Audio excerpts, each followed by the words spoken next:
Donc nous voici avec notre smartphone simple d'utilisation pour les seniors pour voir la fonction message.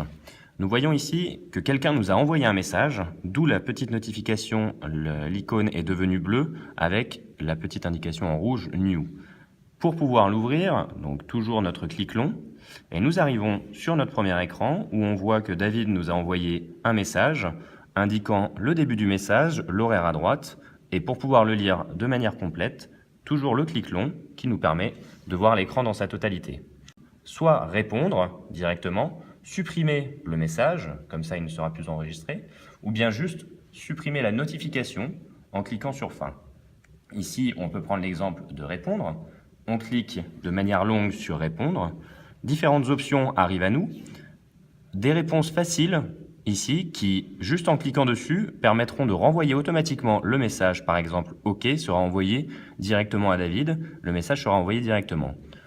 Nous pouvons également choisir d'écrire un message personnalisé grâce au clavier. Donc, c'est ce que nous allons faire en cliquant toujours de manière longue dessus. À ce moment-là, un clavier avec de grosses touches, comparé à beaucoup d'autres smartphones, arrive sur toute la taille de l'écran et nous permet toujours, avec la fonctionnalité du clic long, de pouvoir appuyer pas trop rapidement pour éviter les fausses manipulations, mais de pouvoir justement cliquer un peu long. Donc on va écrire bonjour, voilà, pour chacune, ce qui nous laisse à chaque fois le temps de bien voir que nous écrivons la bonne lettre.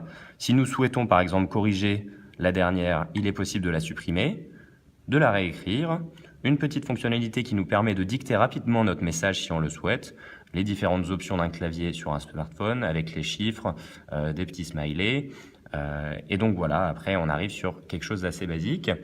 Pour pouvoir envoyer, il nous suffit de cliquer sur Envoi et notre message est envoyé. Message envoyé avec succès. Nous pouvons donc à ce moment-là arriver sur l'écran de message. Nous avons vu qu'il n'y a plus de notification. Donc nous revenons au message principal, la notification n'est plus présente.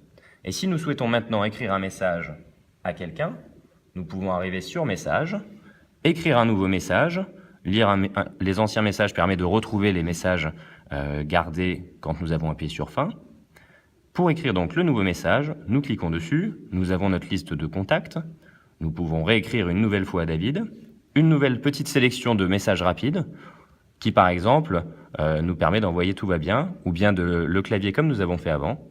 Nous envoyons tout va bien, message en cours d'envoi. Le message a été envoyé avec succès, on n'a même pas eu à taper quoi que ce soit, et le message a été envoyé. Voici comment utiliser les messages sur ce smartphone-là.